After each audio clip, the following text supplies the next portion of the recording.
canyon. That's where I long to be with my three good companions. Just my rifle, pony and me.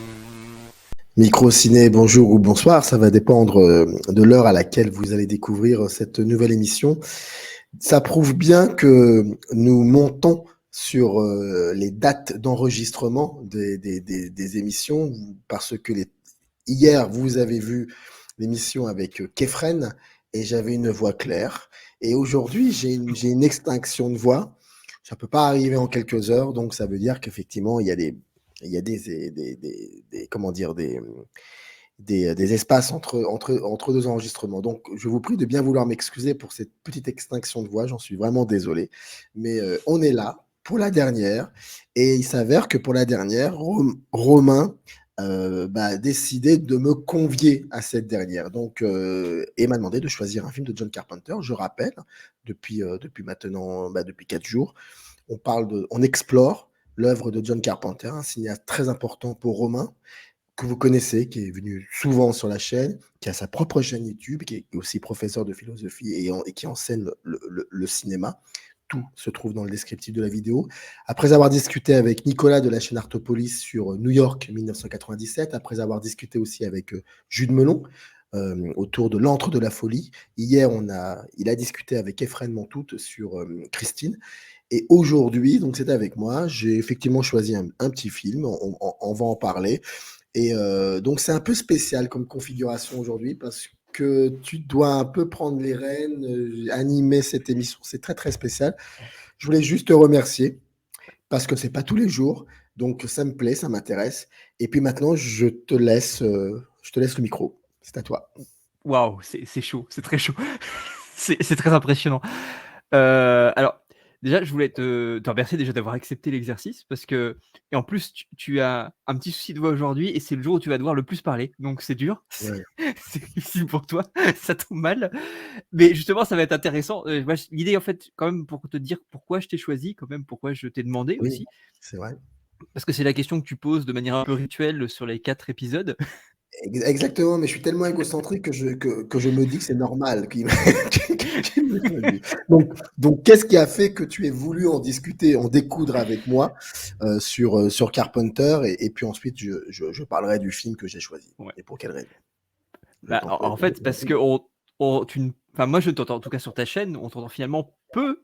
Tu t'effaces très souvent devant tes interlocuteurs, justement, et c'est ce qui fait, moi, je trouve ton immense talent aussi, parce que je trouve que tu arrives à faire parler les gens, c'est quelque chose d'extrêmement difficile, et arriver à faire parler les gens toujours de manière pertinente et à les amener sur des pistes que peut-être d'ailleurs toi, dont tu n'as pas forcément déjà une vision en fait des conséquences qui va se produire, mais tu es quelqu'un qui ouvre des portes et ça, je trouve ça incroyable chez des gens, sans encore une fois savoir ce qui se trouve derrière et sans parfois même que la personne ne sache ce qui se trouve derrière et ça, je trouve ça assez incroyable comme capacité, de proposer ça et là, ce que j'avais envie de faire et c'est pour ça que, voilà, que je t'ai convié, c'était d'essayer à mon tout petit niveau parce que je ne prétends pas, à ta capacité que je trouve assez extraordinaire à ouvrir des portes, mais essayer d'ouvrir des portes pour pouvoir laisser toi-même t'y engager. Comme tu amènes les autres à s'engager dans ces couloirs, j'avais envie d'essayer de t'ouvrir des portes pour, et puis moi ce qui m'intéressait aussi, ce qui m'importait beaucoup, comme tu nous as beaucoup entendu parler,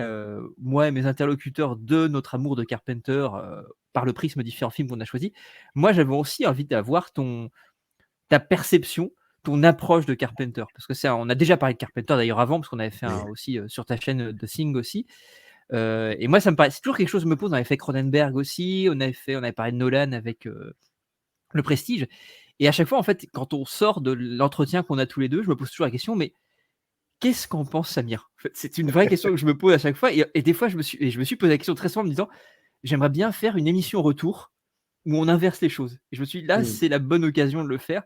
Parce que finalement, voilà, c'est avoir en fait ton approche. Tu m'as dit tout à l'heure en off que ton approche du film en particulier dont on va parler, dont tu vas parler après, elle est singulière, elle te correspond, elle est très singulière en cela. Et moi, ça m'intéresse d'avoir cette approche singulière parce qu'encore une fois, je ne t'ai, alors, à part sur des lives sur d'autres chaînes où je t'ai entendu parler de cinéma, et j'aime ça, et c'est la deuxième raison pour laquelle aussi j'avais envie, c'est que j'aime t'entendre parler de cinéma, je te trouve absolument passionnant et puis sous d'une immense générosité. je me rappelle sur un live, je prends cet exemple-là de Megamax où tu avais parlé de Godard, en fait, juste Ah après le oui, décès de Godard, et tu avais pris exactement. peut-être 5-10 minutes pour faire une pastille dessus. Et j'avais trouvé qu'en 5-10 minutes, tu avais ouvert une sorte de porte dantesque et tu avais, même pour des gens qui, je pense, ne s'intéressent pas particulièrement à Godard et qui viennent d'autres, qui sont pas forcément cinéphiles à proprement parler, tu avais ouvert une porte béante qui ne faisait qu'attirer l'individu à l'intérieur et que tu avais juste envie d'être happé à l'intérieur. Et moi qui suis pas particulièrement extrêmement fan, on avait parlé déjà en Oui, extérieur de Godard, en fait, moi tu m'avais de nouveau happé et j'avais regardé 2 ou 3 Godard juste à l'aune de cette pastille, si je puis dire, de 10 minutes. Et je trouve ça incroyable. Donc j'espère que justement, cette proposition que je fais par le prisme de Carpenter va te permettre aussi de t'exprimer, parce que j'avais envie de t'entendre t'exprimer, voilà, tout simplement. Voilà, je crois que j'espère que je me suis bien exprimé, que c'est assez clair, mais voilà, moi c'est c'est très très clair et merci beaucoup. C'est toujours un peu bizarre d'entendre ça, mais c'est la vérité. Donc j'en suis vraiment très très fier. Quand j'ai créé cette chaîne, je savais d'emblée, je l'ai créée en réaction aussi contre certaines choses et pour avoir effectué de la critique de cinéma, c'est-à-dire en essayant de faire un travail littéraire, un exercice littéraire pendant plus de 25 ans. Je me suis aperçu que finalement, ce qui me plaisait dans l'exercice critique, c'est la première partie, c'est l'oralité. Ça me plaît beaucoup. Et donc, quand Microciné quand je l'ai créé, je savais qu'il n'y aurait pas, mais jamais, d'une envie de questionner un film seul, juste seul. Ça me plaisait, ça me plaît pas. Ou alors si je le fais, j'ai pas besoin de caméra, je prends mon stylo ou mon ordinateur et j'écris. Donc c'était l'idée. Et la deuxième idée, mais ça, je l'ai pas fait exprès. Je crois que lorsqu'on est cinéphile, c'est-à-dire lorsqu'on a besoin énormément de cinéma pour nous aider à comprendre le monde. Je le dis sans, c'est naïf, hein, c'est très naïf de dire ça aujourd'hui. Peu importe, j'aime bien. Je continuerai encore à croire en cela, en cette définition-là de la cinéphilie. Euh, euh, de ne pas avoir vu tel ou tel film n'est même plus une question, on se la pose pas, il faut pas la poser, cette question, elle est ridicule. Donc, passons à autre chose. Mais t'inquiète pas, tout ce que je dis, je retomberai sur mes pieds carpentériens. Donc, tu vas voir, il y a une connexion avec le film en plus que j'ai choisi. Ok. Et qui n'est peut-être pas forcément mon préféré de chez Carpenter, mais il me représente, mais j'ai un rapport avec celui-ci qui est vraiment de l'ordre de la cinéphilie, qui me représente en tant que cinéphile, Ouais. voire même un peu plus, mais ça, je ne pouvais pas le prévoir à l'époque, D'accord. à savoir de faire de la critique. Et c'est parce que c'est une grande question, ça. Est-ce que c'est un métier ou non? Il y a des confrères, des consoeurs très intéressants et très intéressantes, critiques de cinéma. Je pense aux compagnons de Criticat, par exemple, qui, eux, ne sont pas de cet avis-là. Ils te disent que ce n'est pas un métier. Et donc, c'est la grande question qui existe depuis une éternité. Même celui que je considère un peu comme mon mentor, même si on ne s'est jamais vu, qui est Serge Danet, je ne considérais pas ça comme un métier. Mais moi, je le considère comme un métier, mais pour peut-être d'autres raisons. Et donc, cette chaîne Microciné, c'était ça. C'était discuter, écouter et surtout me faire violence, c'est-à-dire accepter la diversité du cinéma et accepter aussi que quelqu'un ou quelqu'une va prendre, je le dis souvent ça, va prendre 3 mois, 5 mois, voire parfois 6 mois pour écrire, par exemple, je prends l'extrême et en même temps, c'est un cinéaste pour qui j'ai beaucoup de respect, même si c'est pas forcément un cinéaste qui me sensibilise, à part un ou deux films. C'est Claude Zidi. Et Claude Zidi, quelqu'un a écrit sur lui pendant 5-6 mois. Et je me dis, mais il faut que je discute avec ce gars. Il faut que je discute avec ce gars, c'est important. Et il y a eu conversation. Et je suis ressorti de cette conversation, non pas convaincu par ce qu'il me disait, mais convaincu qu'il fallait maintenant que je l'inscrive dans l'histoire du cinéma. Je vais dire, quand même, Samir, t'exagères, c'est quand même Claude Zidi. Oui, mais c'est ça aussi la cinéphilie et la critique de cinéma. Il faut l'accepter, cette mauvaise foi, cette hiérarchie, parfois cet élitisme, comme on dit. Il faut accepter tout ça, ça fait partie du jeu. Après, avec un certain âge, je pense que on s'énerve moins pour ce genre de choses, et même si ça me manque de temps en temps. Donc, Microciné, je ne pouvais pas me le permettre. Et il y a des moments, beaucoup, où parfois, c'est vrai, je conserve ma neutralité parce que déjà la personne est venue, elle a accepté cet entretien en mode distanciel. C'est pas si évident que ça, hein, aussi non Mmh. plus, hein, cette idée-là. Nous, ça nous parle parce qu'on est dedans, quoi. Mais moi, quand je demande à Jacomon de venir Ouais. parler sur la chaîne en mode distanciel, bon, déjà, moi, Jacomon, c'est quelqu'un que je mets très haut.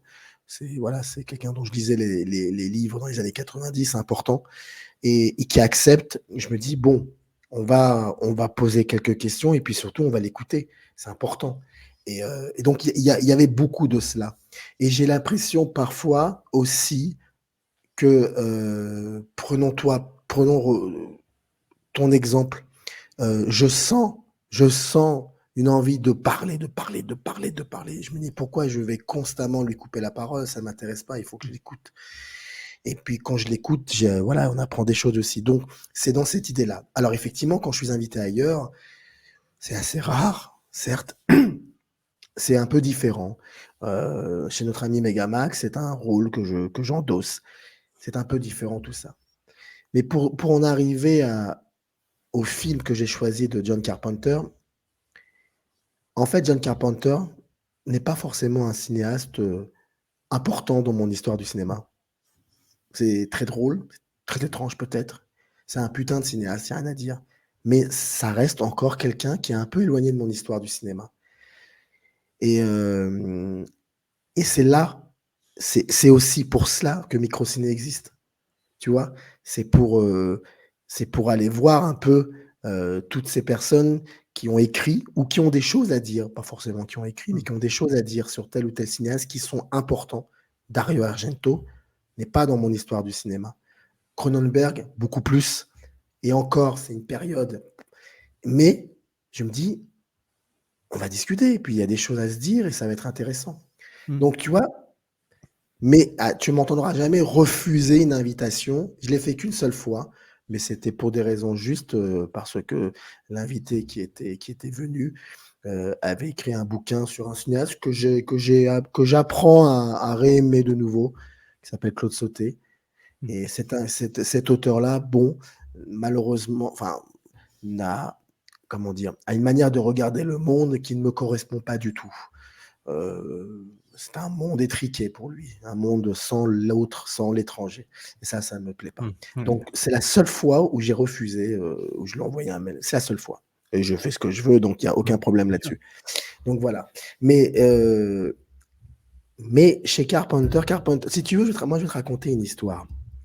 En fait, à une ou 2 exceptions près, vraiment. Les Dents de la Mer est un film que j'ai vu enfant, en cachette, mais c'est con de dire ça, parce que, je crois que beaucoup de gens ont vu Les Dents de la les beaucoup en cachette, et encore je soupçonne mon père de m'avoir aidé à le voir en cachette parce qu'il avait laissé la cassette vidéo sur la table. C'est ça qui est incroyable, c'est le sixième sens du père qui se dit: «Je peux pas faire autrement, il va y arriver un jour, je vais lui laisser». Et puis si je le surprends, c'est que c'est un imbécile, il n'a pas su bien regarder en cachette et je vais le disputer, je vais l'engueuler. Et mon père, je pense qu'il m'a voilà. Et donc je l'ai découvert en version française en cachette, et jusqu'à aujourd'hui, je suis, je c'est un film qui m'a reconstruit, Mmh. et qui a façonné aussi, celui que je suis, enfin le nageur que je suis, Mmh. sans aller plus loin. Pour te dire que vraiment les films, moi j'apprends, hein, j'apprends à vivre en regardant les films, les films m'éduquent. Oui, je sais, sans mauvais jeu de mots, mais je sais par exemple, ça va être drôle de dire ça, mais c'est pas grave, sans être dans le second degré, mais je sais beurrer une biscotte parce que j'ai regardé un film, pas la deuxième lecture là, on reste sur le premier degré s'il vous plaît. Et je sais comment il faut faire sans casser la briscotte parce que j'ai vu Baiser volé de François Truffaut. Voilà, Mmh. c'est des petites choses comme Ouais. ça.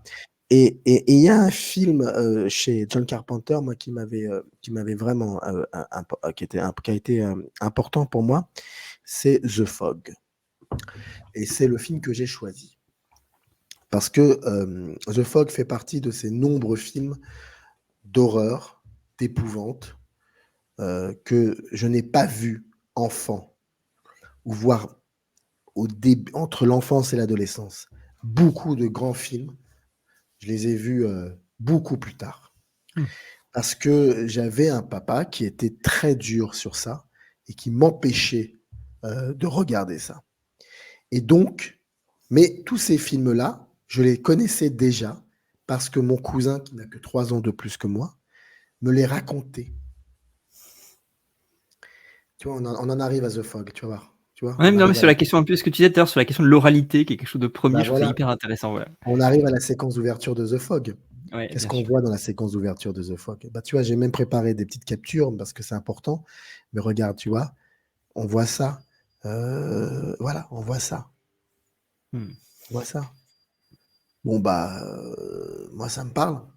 Ça, je le vois, The Fog, beaucoup plus tard. Je dois avoir 17 ans ou 18 ans, quelque chose comme ça. Mais quand je vois cette séquence d'ouverture, je comprends. Et puis, il insiste beaucoup, Carpenter, mais il va même jusqu'à filmer cet enfant de profil. Et il le dialogue avec un autre plan sublime de ce pêcheur qui est en train de raconter l'histoire, toujours de profil aussi. C'est magnifique, c'est beau. Et ça raconte une histoire.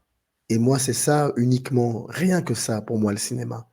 Tu parlais de Godard, mais Godard raconte des histoires à sa manière, mais il raconte des histoires.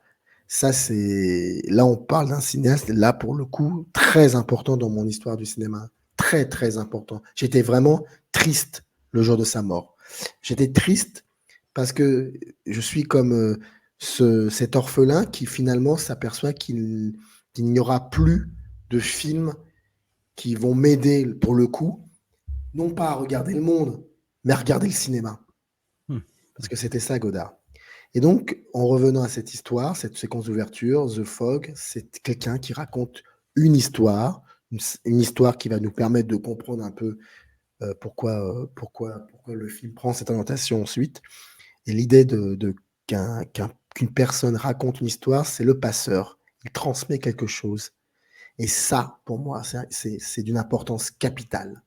Moi, j'ai appris à aimer des films d'horreur sans les avoir vus parce que j'écoutais mon cousin qui me les racontait. Et moi, j'allais encore plus loin.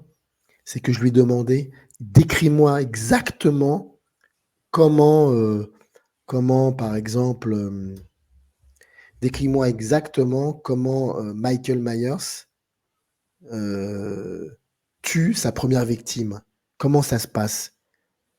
Comment on le voit moi, à l'époque, j'avais pas les termes, mais je lui disais comment c'est du gros plan, c'est comment? Et tu vois, donc ce qui m'intéressait, pour ça que moi, j'ai aucun problème avec le spoil, enfin, je m'en fous.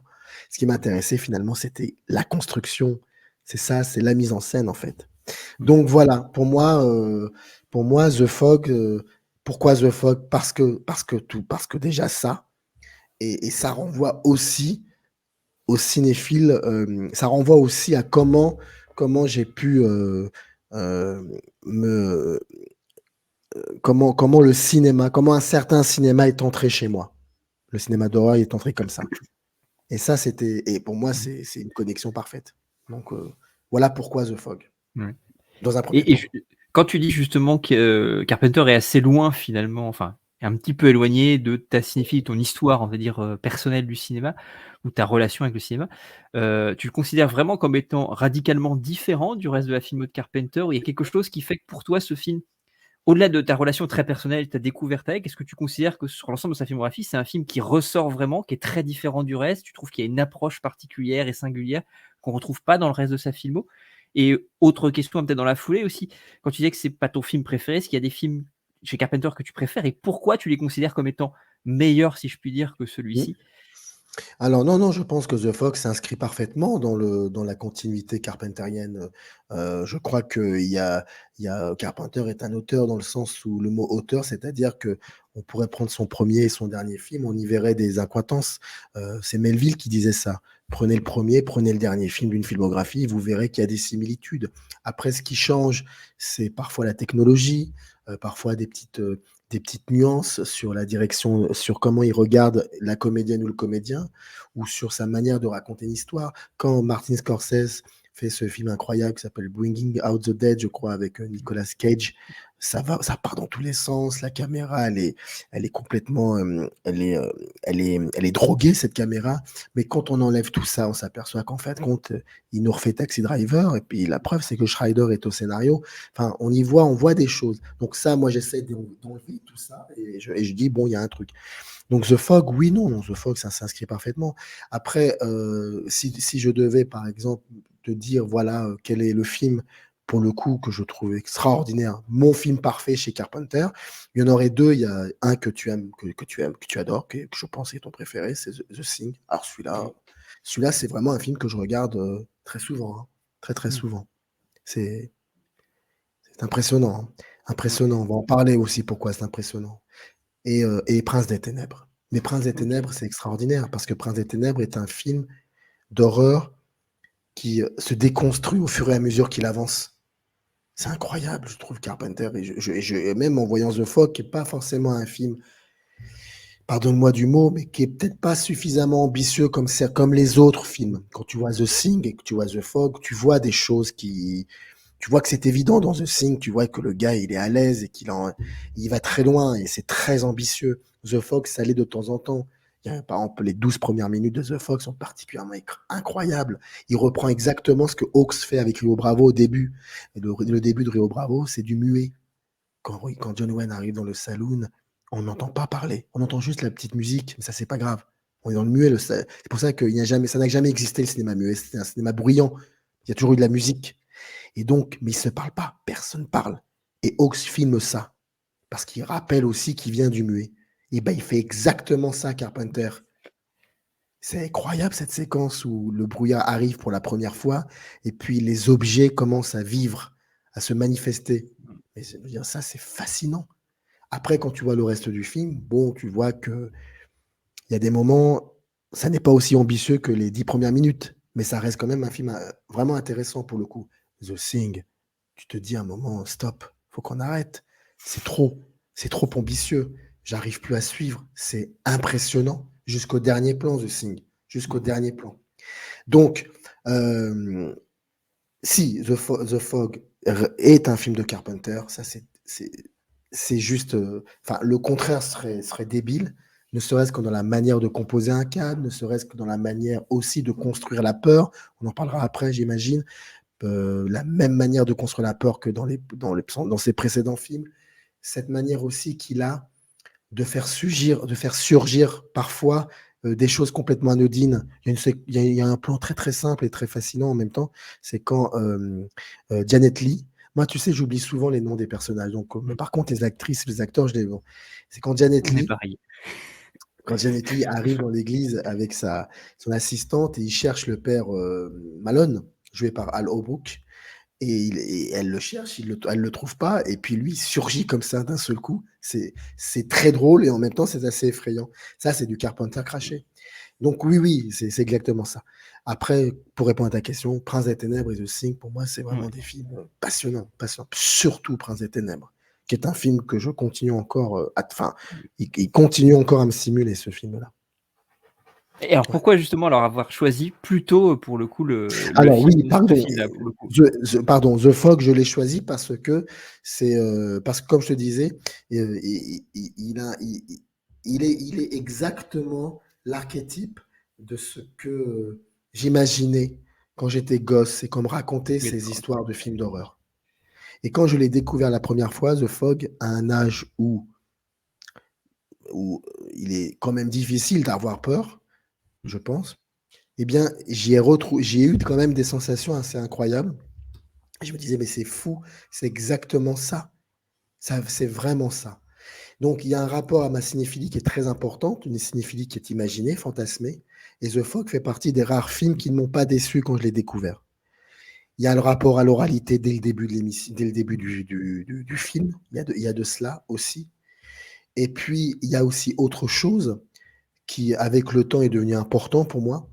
Pas quand j'avais 18-20 ans, mais aujourd'hui, mais depuis peut-être, ce qui est très étrange, c'est depuis que je me suis intéressé, pour le coup, à tous les cinémas, dont particulièrement les cinémas d'Afrique et des pays arabes, enfin pardon, des pays du Proche et du Moyen-Orient, parce qu'il y a aussi dans cette géographie des cinématographies intéressantes comme celle d'Israël par exemple, ou de Palestine, donc c'est un peu de tout. De l'Indonésie, des choses comme ça. Là où je veux en venir, c'est que bien évidemment, le cinéma était toujours là, mais il y avait quand même des choses intéressantes sur la société, beaucoup moins évidentes que l'on trouvait ailleurs. Ouais. Et donc, bien évidemment, ça n'a pas fallu, ça n'a pas. Je suis un grand militant du cinéma, moi. Oui, moi je peux. Il n'y a aucun souci à cela. Et donc, quand je vois The Fog, c'est quand même, ben voilà, c'est ça. Regarde, c'est ça The Fog. C'est ça The Fog. Enfin, si on ne parle pas de ça avec je trouverais ça ridicule parce que ça parle de ça. En gros, Carpenter nous dit quelque chose que l'on sait déjà, mais il nous le rappelle et il l'intègre dans un film de genre. Bon, ça ne veut rien dire film de genre. Dans un film d'horreur. On a toujours cette sensation. Enfin, faut quand même rappeler qu'on est au début. Enfin, on est en 1980. Carpenter n'est pas le cinéaste adulé comme aujourd'hui. Même si ça n'a pas eu un grand succès critique, je crois, un petit succès, ouais. Le contraire serait étonnant. Mais là où je veux en venir, c'est que Carpenter donc parle aussi des fondations de cette construction américaine, qui était et c'est très drôle parce que Carpenter, il est hawksien, mais Hawks, lui, fait partie de ces cinéastes, comment dire, qui ont une vision. Hawks n'aurait jamais fait un film comme ça en rappelant que les États-Unis se sont construits sur des mensonges, sur un génocide, hein, tout simplement, il faut l'appeler. Le mot est très simple, génocide des Indiens. On va tous les tuer, on n'en parle plus. Donc, ils en parlaient, mais différemment. C'est beaucoup plus tard. Ford l'a fait, mais après, beaucoup plus tard. Ou alors Wellman, Wheeler et King Vidal. Mais c'est quand même des cinéastes qui viennent c'est des cinéastes du 20e siècle, du 19e siècle, ces gens-là. Ils n'ont pas vécu, je veux dire, ils sont nés ou pas, mais c'est vraiment des cinéastes du 19e siècle. Ils ont une autre mentalité. Et moi, j'aime bien ça, cette idée que Carpenter va intégrer cela dans un film qui peut-être, au premier abord, n'en a cure, pas du tout, parce que le film parle de ça et rappelle ça. Voilà l'Amérique. Et l'Amérique est devenue un tel laboratoire, un tel laboratoire d'images et des sons qu'on peut aussi se permettre de raconter comme ça, via une historiette, de rappeler que les choses ne sont pas aussi simples que ça et que ce pays, jeune, très jeune, s'est construit sur des situations vraiment inconfortables, pour pas dire autre chose. Ouais. Et puis surtout que c'est un pays qui a été habité progressivement par différentes communautés et que ces communautés-là ont colonisé les habitants de ce pays. Enfin, c'est très intéressant tout ça. C'est incroyable. C'est quand même l'histoire.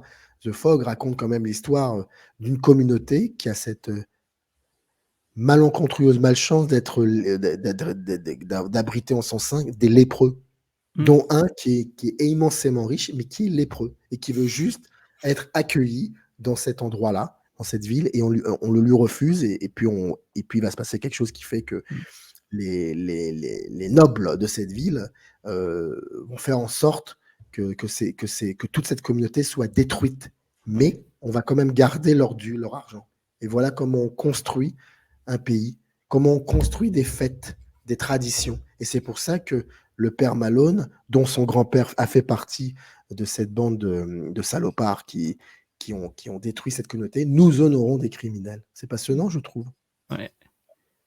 Alors, voilà pourquoi The Fog m'intéresse aussi.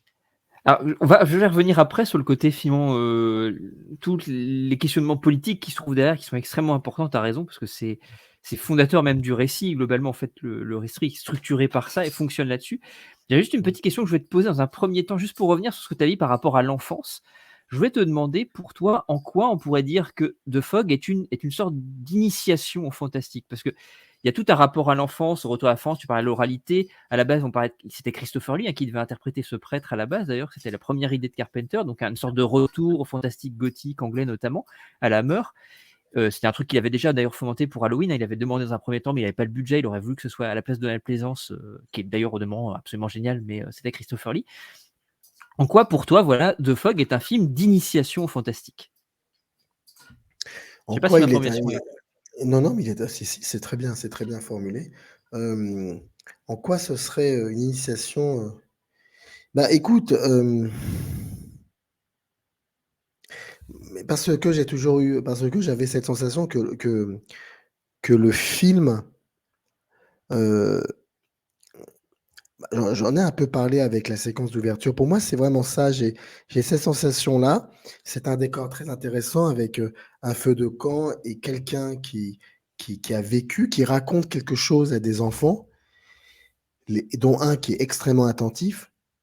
On est dans la transmission de quelque chose et pour moi, The Fog, fait partie d'une espèce de rituel cinéphile, c'est-à-dire transmettre quelque chose, en racontant une histoire qui est liée à une culture, qui raconte l'autre et c'est ce qu'il fait exactement et je trouve ça intéressant parce qu'on en revient un peu aussi dans cette séquence-là, on en revient un peu à l'essence même du cinéma dans sa définition première, à savoir que c'est un art forain, un art qui est bricolé et d'ailleurs dès le début, c'est bricolé avec cette, espèce de petite montre, qu'il referme.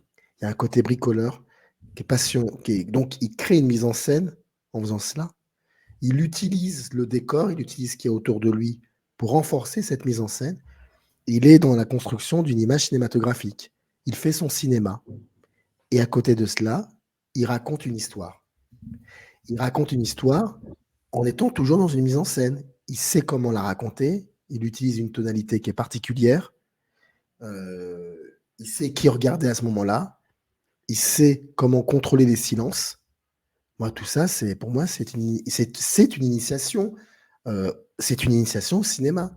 Ça m'apprend exactement comment me retrouver face à un film et ce qui est très beau aussi avec ce qui est très belle avec cette séquence, c'est que c'est une séquence qui a une interactivité très forte avec le spectateur.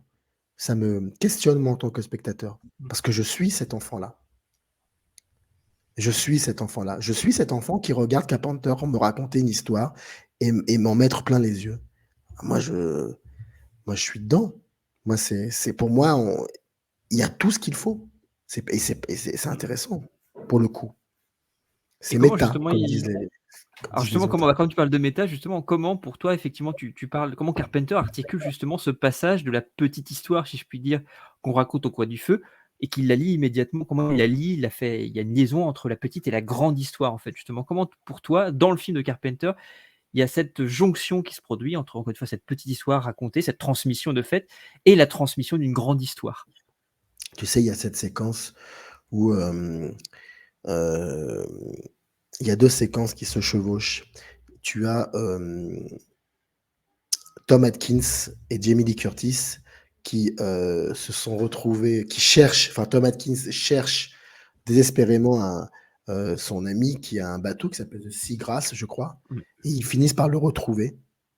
Il était, en mer, il y a plus personne dans ce bateau, ils comprennent pas trop ce qui se passe. Ils cherchent, ils le trouvent pas. Ils se retrouvent un moment, à l'intérieur du bateau, ils sont assis tous les 2 et en même temps, il y a une autre séquence dans le mon il y a un montage alterné où l'on voit le père Malone, joué par Al Holbrook, qui raconte parce qu'il faut savoir qu'au début du film, il était dans sa paroisse, il était en train de boire un petit whisky. D'ailleurs, il propose un whisky à son ouvrier qui est John Carpenter et qui lui dit: «Carpenter, est-ce que vous pouvez me payer?» et il lui dit: «Bah, tu reviens demain». Je trouve ça génial, hein, Carpenter qui dit: «Est-ce que vous pouvez me payer quand même? Tu reviens demain». Et là où je veux en venir, c'est qu'il tombe pas et il y a un concours de circonstances qui fait qu'une pierre de son mur tombe et était dissimulé à l'intérieur du mur, un journal intime écrit par son grand-père. Il dit: «Mais qu'est-ce que c'est que ça?» Donc il va le lire et puis le lendemain matin, il y a Janet Leigh avec son assistante qui arrive dans cette paroisse et qui tombe nez à nez avec le père Malone et le père Malone leur dit: «Je vais vous raco j'ai quelque chose à vous montrer».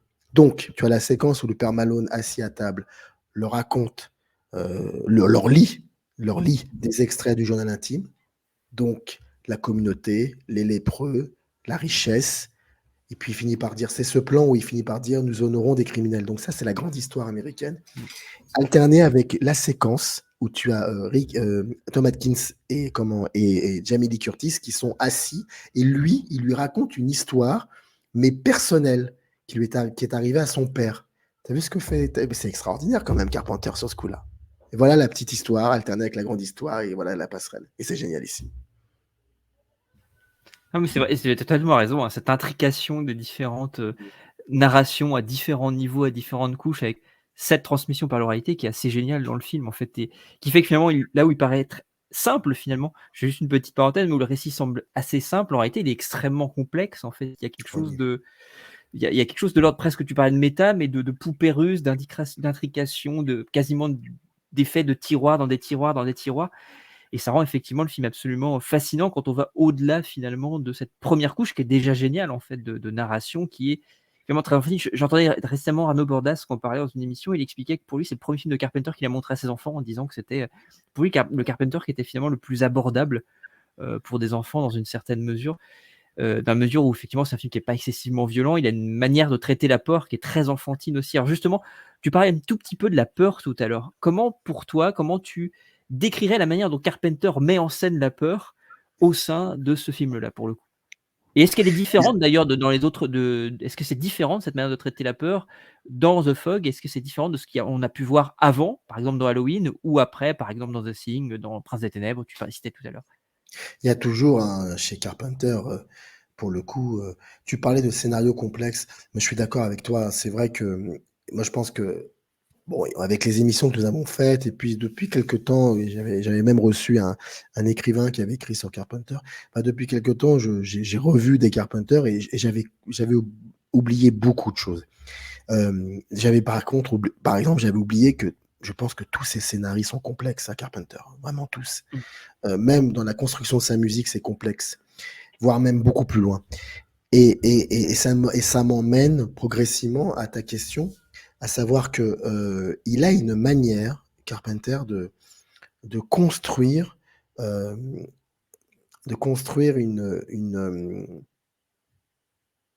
une intensité qui va être poussée à son paroxysme. Chaque fois qu'on se retrouve dans un moment où il va se passer quelque chose, ça commence toujours de manière anodine. Et dans la mise en scène, et dans ce qui va être dit, c'est-à-dire entre les comédiens, entre les personnages, dans la manière aussi de filmer, c'est-à-dire très souvent en plan large. Et plus on avance dans cette séquence-là, plus il resserre, et là, à ce moment-là, il se passe quelque chose. Et ça, et ça me rappelle, et en plus de cela, il utilise dans The Fog comme, comme carton, comme influence, on va dire, cette phrase d'Edgar Allan Poe. Je me souviens plus exactement, mais je crois que toi, tu dois t'en souvenir, à Je l'ai plus en savoir, tête non plus. il y a quelque chose de la peur, et est-ce qu'on rêve? Est-ce que c'est le rêve dans le rêve? Bref, Oui. c'est un rapport comme ça à Edgar Allan Poe. Et c'est exactement ça, c'est le fantastique. On sait tous que le fantastique, c'est un truc bête, ce que je veux dire, et basique. Le véritable fantastique, ça part du réel. C'est ça la base, c'est le réel. Et ben c'est exactement ce que fait même dans ces moments, même dans les films les plus, les plus évidents en matière d'horreur ou de fantastique, comme par exemple Prince des Ténèbres.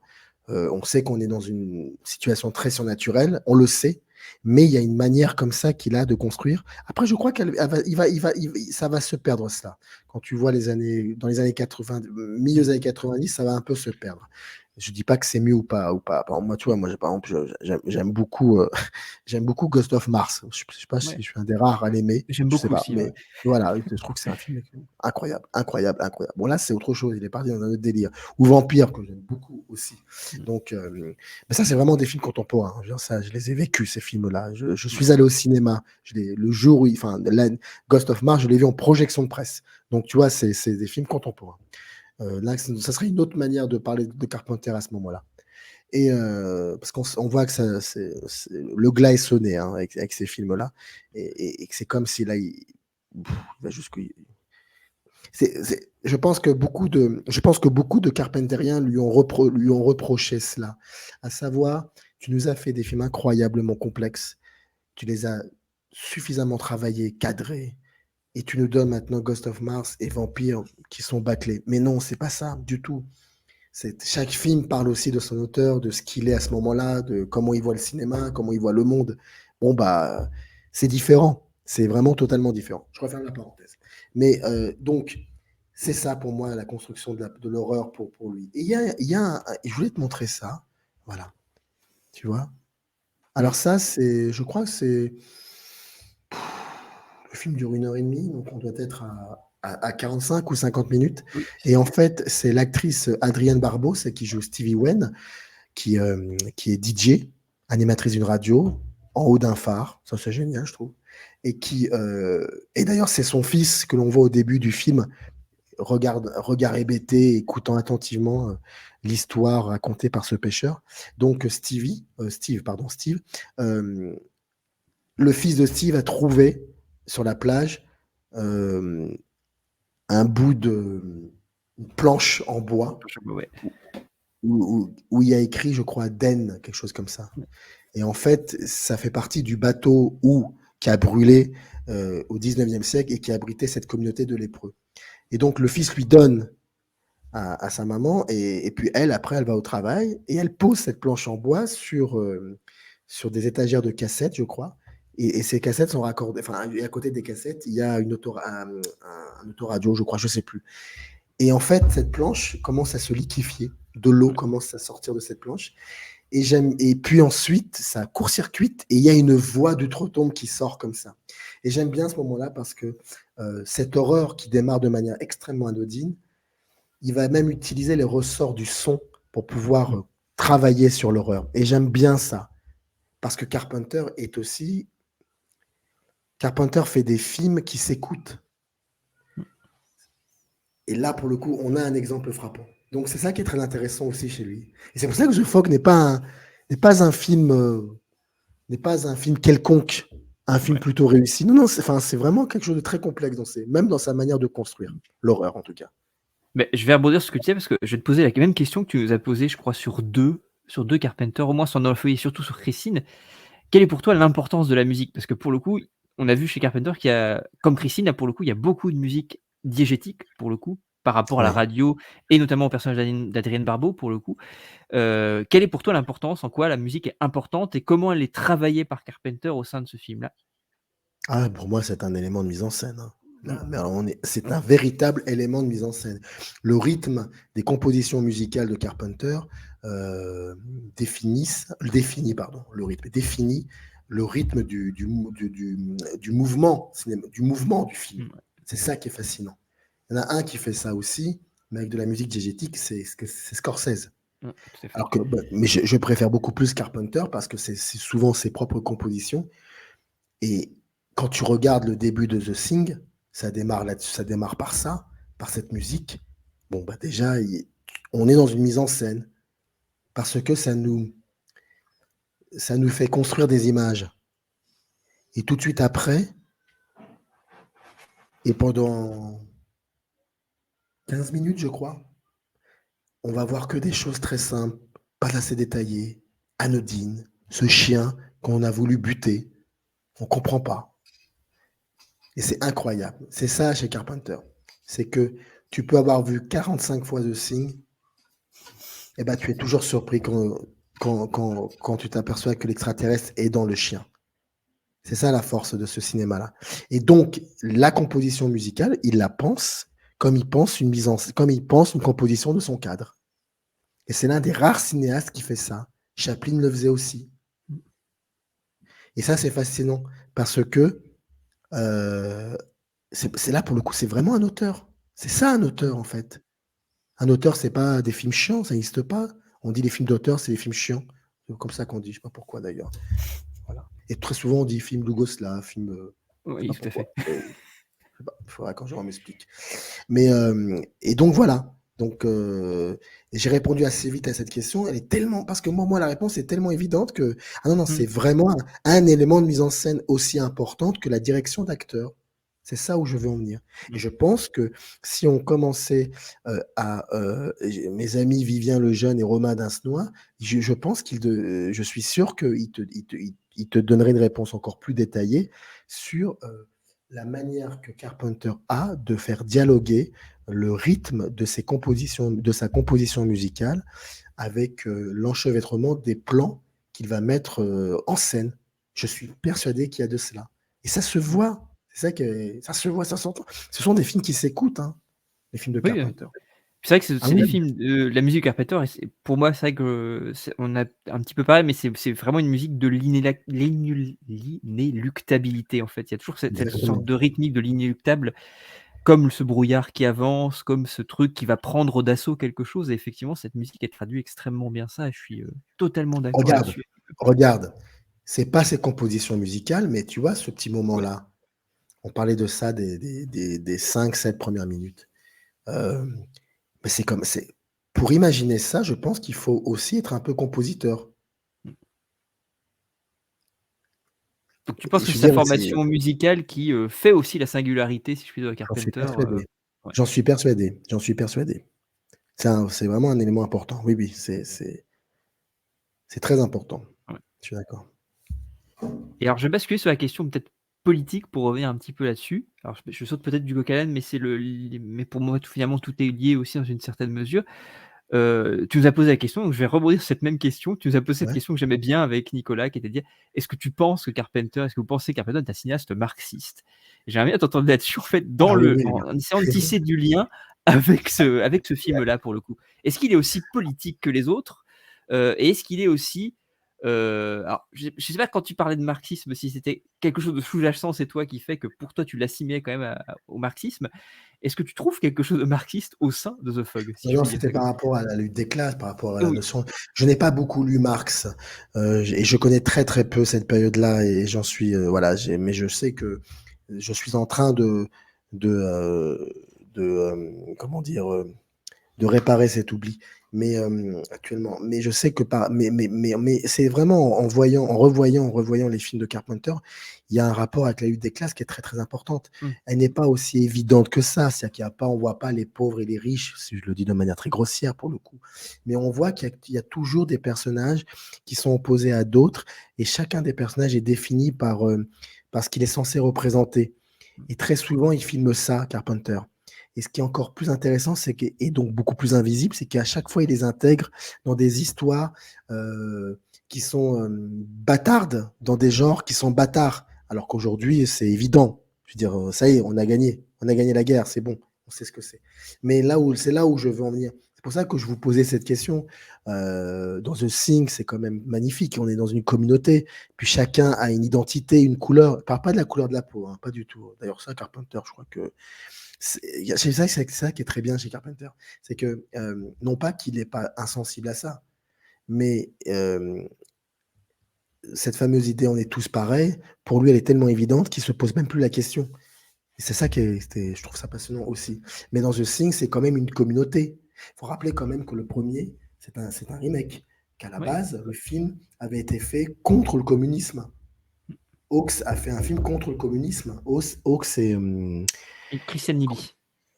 et voilà, Christian Dior. Donc le monstre est censé représenter le communisme. On le voit pas, on sait pas à quoi il ressemble, il a plusieurs visages, bingo.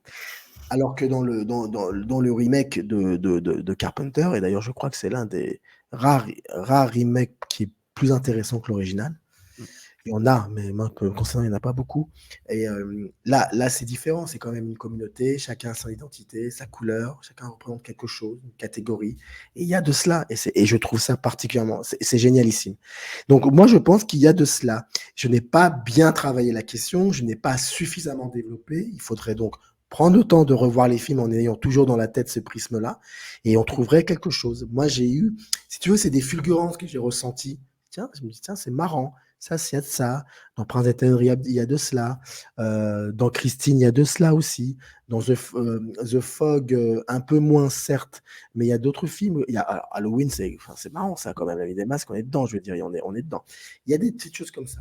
Peut-être que je me trompe, mais ce serait bien, effectivement, de travailler ce prisme-là pour voir autre chose. Parce qu'en même temps, ça rend justice aussi à Carpenter. Ça montre encore et toujours qu'il y a beaucoup de choses à dire chez ce mmh. cinéaste-là. Ça n'est pas que, et ça, j'en avais parlé, je ne sais plus, c'était la première ou la seconde émission, où je disais que Carpenter n'est pas que ça. Mais quand on commence à en parler de cette manière, en disant ouais, c'est un bon film, The Fog est un grand film, oh, Christine, c'est génialissime, The Thing, on sait pas à la fin si il y en a un des deux, on sait pas c'est qui, mais on s'en fout de tout ça. Ça rend pas justice à Carpenter. Carpenter est un grand cinéaste. Il faut en parler et je dis, t'avais dit, comme on parle de Bergman ou comme on Ouais, parle ouais. de Ford. Il y a 1 milliard de choses à dire sur Carpenter. Puis il y a autre chose. Et ça, je l'avais pas vu. Mais c'est en revoyant The Fog et en écoutant la voix de Carpenter, je trouve qu'il a une voix douce. Et c'est là que je comprends maintenant pourquoi, à chaque fois, j'ai la sensation d'avoir des. Même quand ça montre la violence, même quand c'est. J'ai parfois l'impression que il filme. J'ai parfois l'impression que son montage est apaisé, faussement même apaisé peut-être. Il y a de cela. Alors ça, c'est de la psychologie de bazar. Mais j'aime bien l'idée que c'est parce qu'il a une voix douce et que peut-être il a une manière de regarder et de questionner avec douceur, avec apaisement, donc avec le temps, prenant le temps de faire les choses. Et j'aime bien cette idée que dans son film, les choses se font tranquillement. Quand dans New York 1997, Kurt Russell, avec son planeur, arrive comme ça en plein New York avec il le fait avec une manière. Moi, je trouve que je suis sûr que c'est voulu que ça soit un planeur. Tu vas dire, oui, mais c'est par rapport à l'histoire. Non, non, non, c'est voulu. Je suis sûr qu'il y a un lien avec ça. Tu vois? Mais tout ça, encore, il faut prendre le temps de bien regarder les films, de bien travailler là-dessus. Mais en tout cas, tout ça pour te dire que euh, c'est un cinéaste parce qu'il y a beaucoup de complexité en lui. Et c'est ça qui est passionnant, je trouve. Et qui Mais fait tu que ça reste intemporel. Mais ce que tu dis est très, je trouve que c'est très vrai, parce que tu parlais de Prince des Ténèbres tout à l'heure aussi, même tout l'acte d'exposition de Prince des Ténèbres est quelque chose qui est très lent, lancinant, parce que la musique de Carpenter, il y en a une sorte de il y a quelque chose de très, très progressif, il y a quelque chose de très moi, j'ai toujours pensé et c'est bien que tu dises, moi, j'ai toujours trouvé chez Carpenter qu'il y a une forme de hargne douce, si je peux dire ça comme ça. Je sais pas si c'est mais il y a quelque chose il y a quelque chose d'assez hargneux toujours quand même vis-à-vis Ouais. de la situation sociopolitique où il est rentre dedans, il est radical, il va au bout, il va triturer là où ça fait mal. Mais le fait est qu'effectivement, une certaine douceur et il y a un apaisement, effectivement. Il a réfléchi, c'est quelque chose qui est pensé. C'est pas comme Toby Hooper, par exemple, dans Massacre à la tronçonneuse, qui est un chef-d'œuvre absolu, qui est génial, justement, parce que c'est une sorte de film de l'urgence. Carpenter, je trouve que Ouais. c'est très différent. Il est beaucoup moins dans cette urgence-là. Il a pensé tout ça, tout en disant lui-même, d'ailleurs, en se défendant d'ailleurs de faire des films politiques, ce qu'il a toujours fait. Il s'est toujours dit que pourquoi vous cherchez de la politique? J'ai jamais fait ça pour ça, etc. Mais je pense qu'il y a quelque chose derrière, alors conscient, inconscient. Et là, effectivement, on revient sur de la psychologie peut-être Oui, un petit mais peu de comptoir, Je, mais il je, y a quelque chose. je pense, oui, je pense qu'il a. Et puis moi j'aime bien qu'il n'ait pas à le dire. Oui, C'est comme si tu dis à Kiko Kaurismäki, quand même, c'est très politique ce que vous faites. Il va te regarder, il va te dire, mais t'es con quoi. Je répondrai même pas à ta question. Bien sûr que c'est politique. Bien sûr que c'est La vie de Bohème, qui est un film remarquable, qui m'a fait chialer quand je l'ai vu, quand je suis entré en fac. J'ai vu un copain m'a montré ce film. J'ai chialé comme pas possible. Et c'est un film complètement perturbant et ça parle mmh, pas de losers, mais de, comme on disait, des gens sans terre et qui essayent de vivre. C'est des artistes. Et oui, c'est politique. Mais à un moment, il n'est pas là aussi pour te le dire. Je veux dire, tu dois on est faire, d'accord. t'as du taf à faire. T'es spectateur, t'as du taf. C'est bon, il l'a fait, lui, son taf.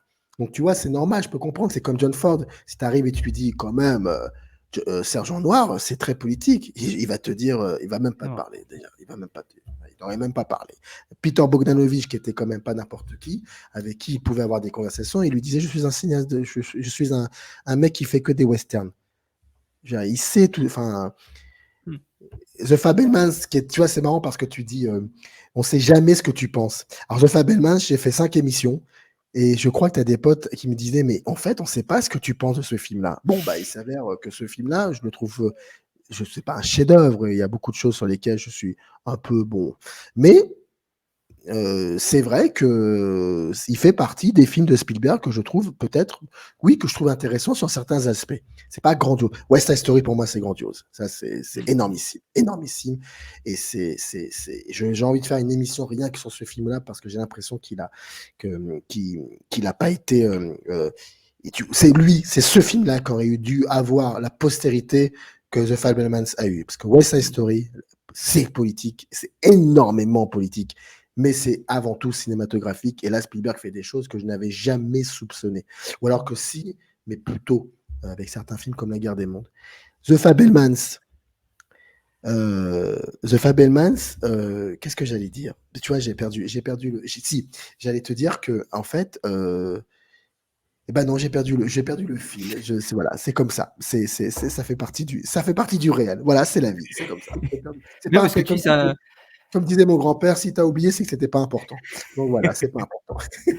Non, je pense que tu as vraiment touché du doigt un truc, parce que pour moi, c'est cette différence entre le cinéma du discours, en fait, et Mmh. un cinéma qui serait purement. Carpenter n'est jamais discursif. Effectivement, comme tu le dis très bien, il a fait son taf et c'est à toi, spectateur. Il est pas là pour te dire ce que tu dois penser, pour t'indexer. Il est là Ah pour oui, te constater un problème au sens philosophique du terme, hein, c'est-à-dire qu'il y a une tension quelque part, sans dire c'est un problème, c'est pas l'idée ça, c'est vraiment il y a une tension à un endroit qui se joue. Il y a pourquoi pas un paradoxe qui joue à un endroit, il y a une relation dialectique, qui se joue à un endroit, il y a 2 points de vue qui s'opposent. À toi maintenant de te démerder. Je te les ai const je t'ai posé le constat devant tes yeux, à toi de te démerder avec. Donc c'est pour ça que quand Carpenter dit: «Je ne suis pas un cinéaste politique», peut-être que derrière ce qu'il veut dire, c'est que je ne suis pas un cinéaste du mais discours politique. moi, j'ai l'impression aussi, que Carpenter, parfois, dans ses premiers films, il y a aussi, parfois, mais tu sais, de manière assez cachée comme ça, une manière aussi de c'est aussi un critique de cinéma, Carpenter, je Mmh. pense. C'est-à-dire que c'est quelqu'un qui va te dire, alors peut-être que je me trompe, ah, j'ai envie de me tromper franchement parce que ce serait trop gros. Mais tu vois, par exemple, La Nuit des Masques, moi, non, pas La Nuit des Masques, pardon, comment ça s'appelle? The Fog, pardon, The Fog, il y a des moments, je me dis, mais il y a des moments, j'ai l'impression qu'il essaie de montrer à Spielberg et Ses Dents de la Mer, ce qui ne va pas dans Ses Dents de la Mer. Et ça donne des moments, comme ça où j'ai l'impression que dans The Fog, ceux qui viennent du brouillard, ce serait le requin, et puis il a une manière de construire l'horreur, tout cela, sans être dans le côté jugement, le côté moraliste, parce que c'est peut-être ça l'aspect le plus problématique des Dents de la Mer. Mmh. Enfin, je ne l'ai pas inventé du tout, bien évidemment, mais j'aime bien cette idée parce que je me souviens avoir eu, quand j'ai eu l'âge un peu de commencer à réfléchir sur les films comme toi, je me disais, tiens, quand même, c'est un peu bizarre cette idée, quand même, que le requin, pour le coup, et le fait d'être du côté des requins. Moi, j'ai toujours été du côté du requin. Mmh. Et c'est Ouais. ça qui était très drôle, c'est que Spielberg, je ne pense pas qu'il soit du côté du requin. Je pense il est vraiment du côté des êtres Mmh. humains. Et ça, c'est peut-être problématique pour le coup, parce qu'il envoie le requin bouffer cette femme qui a eu l'outrecuidance d'avoir envie de coucher avec ce garçon, parce qu'ils sont même pas mariés, tu sais, voilà. Mmh. Et c'est quand même la meuf qui se fait bouffer. Ça, c'est très problématique. Et quand je vois Carpenter, mais je me dis, mais ça ne peut pas exister chez lui. Ça ne peut Mmh. pas exister chez lui, ça. Parce que chez lui, les comment te dire? Il ne regarde pas le monde avec une éponge ou quoi que ce soit. C'est ça qui est vraiment incroyable. Et d'ailleurs, ça a donné un de ses plus grands films, mince, en anglais, c'est, le film avec, Louis Gossett Junior et le grand catcheur là, un des grands catcheurs. Comment? C'est terrible, j'ai oublié, j'ai des trous de mémoire. Merde, oui. C'est pas J'ai un trou possible, de mémoire aussi. c'est pas possible. Heu, Oh, Des livres, pardon, oui, des livres, donc Invasion Los Angeles, pardon, en français pour voilà, le coup, c'est tu vois? terrible. Et là, en commentaire, là, je vais Avec perdre Roddy direct. Piper avec Roddy Piper, Roddy effectivement. Piper, voilà, que je regardais quand j'étais gosse sur Canal+. Je l'adorais parce que c'était le méchant et j'avais pas compris à l'époque que le catch, bon, très souvent, c'est très scénarisé. Bah, c'est ça qui est très drôle. Il utilise Roddy Piper qui est sans qui a fait de sa vie un scénario parce qu'il est dans un sport, c'est du scénario et en fait, ce film parle de ça aussi. C'est Mmh. génial. Enfin, tu vois, je veux dire Capote, il y a voilà. Mais donc, grâce à vous, depuis quelques années, comme ça, je redécouvre ce cinéaste et je m'aperçois que, on va prendre un peu plus de temps. Parce que à chaque fois, je te l'ai dit, quand j'ai revu New York, L'Antre de la folie, un peu moins, je l'avoue. Mais Christine, mais New York, je t'avais dit, mais c'est incroyable, incroyable cette manière juste de cette manière de raconter une histoire dans un genre qui est celui de l'horrifique. Enfin, que New York 87, c'est plutôt une espèce de thriller horrifique, on va dire ça comme. C'est un film. Voilà, c'est un film. Et, et, et, et- et surtout, ça ne vieillit pas, Romain. Moi, j'ai pas cette sensation que ça vieillit. Alors, tu vas me dire, oui, bon, peut-être. Non, toi, tu me le diras pas, toi, t'es pas dans ce truc-là. Mais on voit effectivement que quelque chose, on voit certaines choses qui sont datées au niveau des effets spéciaux. Mais qu'est-ce qu'on s'en fout de ça? Parce que celui qui me sort que les effets spéciaux de Ray Harryhausen sont datés, enfin, c'est claquage à volonté. Je veux dire, mais t'as pas compris encore. T'as pas compris. D'accord. Donc, c'est ça qui est beau aussi. Il y a des moments, tu sais, tu peux pas trop développer. Tu dis juste, c'est beau, c'est beau. Ce planeur qui arrive comme ça dans New York 97 et qui arrive dans New York, Ouais, on est c'est d'accord. impressionnant. Tu, ok, ok. Ouais, non, mais c'est vrai, tout à fait, hein, Regarde ça dans The Fog. Regarde-moi ça. mais ça dépend, incroyable ça. C'est incroyable ça. C'est impressionnant. Je veux dire, c'est impressionnant. Et puis ça dit beaucoup de choses aussi de son acuité. Non, non, mais moi, je suis pas mécontent. Je suis pas mécontent. Et je dirais, juste pour revenir sur ce plan-là, je trouve que c'est toujours aussi quelque chose qui fait pour moi qui est important chez Carpenter, qui est un metteur en scène, pour revenir au western, de la frontière toujours. Il y a toujours cette plan Exactement. avec une frontière et le passage de l'un à l'autre. Ça peut être la question de la morale sur des questions plus philosophiques, métaphysiques, etc. Mais de manière beaucoup plus terre à terre aussi, sur la frontière entre la fiction, la porosité entre la fiction et le fantastique, ce territoire sans frontières au cœur de la frontière, etc. Et je trouve ces plans, c'est une super bonne idée d'avoir pris ce plan-là qui est en plus très pictural. Je trouve que finalement Carpenter n'est pas toujours dans une démarche picturale dans la constitution de ses cadres, forcément toujours. Et je trouve que ce film-là, dans le rapport qu'il entretient au cinéma fantastique, beaucoup plus classique, parce qu'il y avait quand même dans Halloween, il y avait quelque chose de presque postmoderne dans Halloween déjà. Et je trouve que The Est-ce Fog. que c'est lié, pardonne-moi de te couper la parole, Ah non, j'en Roman, prie, mais j'en prie. j'aime pas ça, mais est-ce que c'est lié aussi au fait que Halloween est un film plutôt urbain et Oui, donc aussi, cet urbanisme finalement raconte cette soi-disant évolution de la société, du conformisme aussi, voire même comment on appelle ça? Oh là là, c'est terrible. Ce qui a commencé dans les années 50, oh, je vais te le dire de manière grossière, j'en suis désolé. Les mêmes types d'architecture de chaque maison, oui, c'est un terme bien. Le oui, consumérisme.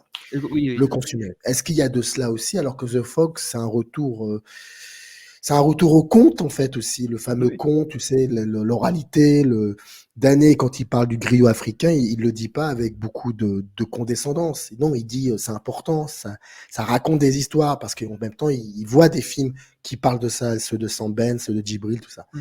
Donc, est-ce qu'il y a un peu de cela aussi? Je sais pas, je pose la question. C'est pas Bah, une. mais je pense que chez Carpenter, alors c'est pas toujours de la SF, mais il y a ce concept quand ils disent en SF qui est l'inversion du mythe sur la temporalité, où le mythe n'est Ouais. plus un mythe passé, mais un mythe à venir. Et en fait, je trouve que chez Carpenter, il y avait ça dans Massacre à tronçonneuse beaucoup, dans le côté très apocalyptique aussi, de montrer que le monstre finalement, ou il est plutôt un monstre qu'on craint de voir venir, qui va venir, qui est issu de la société, qui est une conséquence de l'évolution sociale, et cetera. Et je trouve que contrairement à ça, en fait, Fogg justement, même si effectivement à terme il pose des questionnements sociopolitiques évidents, il y a, comme tu disais très bien tout à l'heure, il y a quand même cette idée de revenir à un mythe passé pour le coup, un mythe qui sort de quelque chose. On avait parlé du vernis et du fait que c'est quelque chose qui vient lézarder ce monde américain contemporain, en tout cas à l'époque, qui se cache sous ce vernis un peu, souvent d'ailleurs, qui a trait à la religion catholique aussi, quelque chose sur lequel le Carpenter a quand même, pas mal de soucis, la morale, et cetera. Et effectivement, je trouve que, pour rebondir un petit peu, c'est vraiment une parenthèse, hein, par rapport à ce que tu disais, mais je trouve qu'il y a dans ce film-là vraiment un retour à quelque chose, un retour à un fantastique, qui est très d'ailleurs naïf, très enfantin, très innocent aussi. Et de revenir à cette idée que le fantastique vient de quelque chose de passé. Là où effectivement chez Carpenter, il y a très souvent, je trouve, cette inversion du mythe sur la temporalité globale en fait, où on est plutôt sur quelque chose d'un mythe qui est de quelque chose qui va advenir à terme et qui est la conséquence d'une situation sociale, politique, comme on l'avait dit dans New York 97, où c'est finalement regardez où vous allez en venir, où vous allez en arriver si on continue comme ça. Voilà, c'est une petite parenthèse, hein. Non, mais c'est vachement bien parce que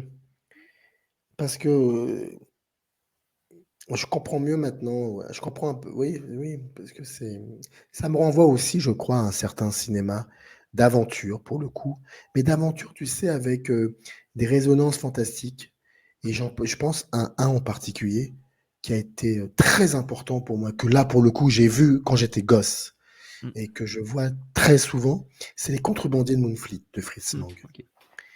Et ouais, je crois qu'on est dedans, en fait. Je comprends maintenant pourquoi aussi The Fog est important pour moi, dans ce rapport à la cinéphilie, parce que il y a la même ambiance, il y a cette, il y a l'enfant aussi, l'enfant qui est à qui on est en train de transmettre des choses, et le rapport à l'adulte aussi, puis la grande histoire aussi. Quand on veut Moonfleet, c'est le 18e siècle. Et, et au beau milieu de tout ça, il y a, il y a cette sensation très forte que ça, que, qu'on peut faire partie de cette histoire aussi. Je sais pas si je me fais comprendre. Je sais pas, je suis clair là-dessus. Si, tout Et à cette, fait, si. il y a cette sensation que il y a la grande maison du cinéma et que il y a un étage avec plusieurs portes et je sais que ça fait partie de cela. On peut y être, on peut en être. Et ça, c'est ça que j'ai ressenti, que je ressens tout le temps avec Moonfleet et que je ressens, que j'ai certainement ressenti avec The Fog. Encore que The Fog, c'est beaucoup plus clair, beaucoup plus précis parce que c'est dit, c'est verbalisé. Je vais te raconter une histoire.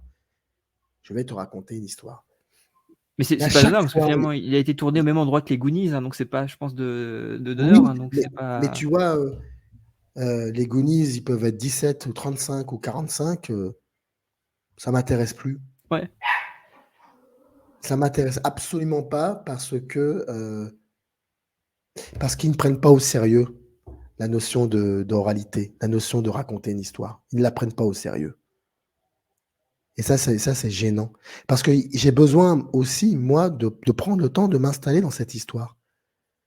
Steve, pardon, raconte des histoires aussi, à travers son micro, à travers son métier de DJ. Elle raconte des histoires.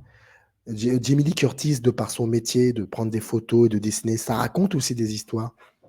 Il y a toujours de cela. Il y a un rapport avec l'oralité. C'est pour ça que Carpenter, c'est pour ça qu'il manque. Ça manque. Bon, bah, écoute, on va arriver vers la fin pour le coup et je veux savoir, est-ce que tu as des choses que tu voulais rajouter dont on n'a pas forcément parlé? Alors je sais pas si mes questions étaient, pertinentes et aussi de t'aiguiller en tout cas sur certaines choses dont je voulais t'entendre parler, mais est-ce qu'il y a des choses que j'ai pas forcément évoquées et dont tu voulais, parler?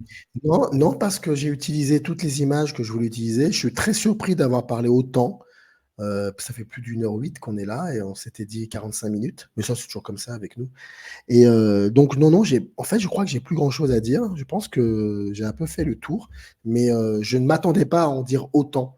Après, je ne sais pas si ça vaut quelque chose, mais en tout cas, c'était un vrai plaisir. J'aime bien. J'aime bien cette Bah idée de retrouver ça. Bah, J'aime écoute, bien. c'était un plaisir en tout cas de te poser des questions aussi, puis de t'entendre parler parce que finalement c'est encore une fois, je dis, c'est assez rare, enfin je trouve, à moins que j'ai loupé certaines choses et effectivement sur certains lives aussi où j'ai pu t'entendre parler. Même sur les lives finalement, très souvent, il y a beaucoup de monde et donc finalement on a une fenêtre de tir finalement assez restreinte et c'était hyper intéressant et passionnant. C'est pour ça que moi pareil, j'ai pas vu le temps passer non plus, j'avoue. Et donc je trouve c'est passionnant de t'écouter parler en fait, pour une fois si je puis dire, de te laisser, aller et courir le flot de ta pensée. Je trouvais ça absolument passionnant, donc je te remercie vraiment énormément parce que je trouve que c'était un beau clou du spectacle si je puis dire, un beau climax, à cette semaine Carpenter pour laquelle je te remercie du fond du cœur. Je vais peut-être te relaisser les manettes pour peut-être conclure, et te redonner les rênes de Juste, l'émission si je puis dire. juste rappeler, juste remercier bien évidemment déjà toi, mais aussi Nicolas de la chaîne Artopolis, avec qui tu as discuté de New York 1997, Jules Melon, avec qui tu as discuté de l'antre de la folie, et puis Kefren Mantout, avec qui tu as discuté de Christine. Donc merci à tous les trois. C'était un plaisir de vous écouter et merci aussi à toi Romain pour cette 4e et dernière émission Et puis tu reviens quand tu veux, hein, avec d'autres propositions, hein, la porte est ouverte. Sache-le, Ah en oui, tout cas. il y en a beaucoup, hein, parce que je m'y sens très, très bien ici, donc et peut-être même, j'ai pensé ça, à peut-être refaire ce type de format, parce que j'aime bien honnêtement, je n'ai absolument pas ton niveau, je n'ai pas l'outrecuidance de dire que j'ai ton niveau en termes de posage de questions, si je puis dire, éclairées. Mais en tous les cas, c'était très, très plaisant d'essayer de t'aiguiller comme j'ai pu à ma façon, et c'était très intéressant à faire comme exercice aussi, ceci dit.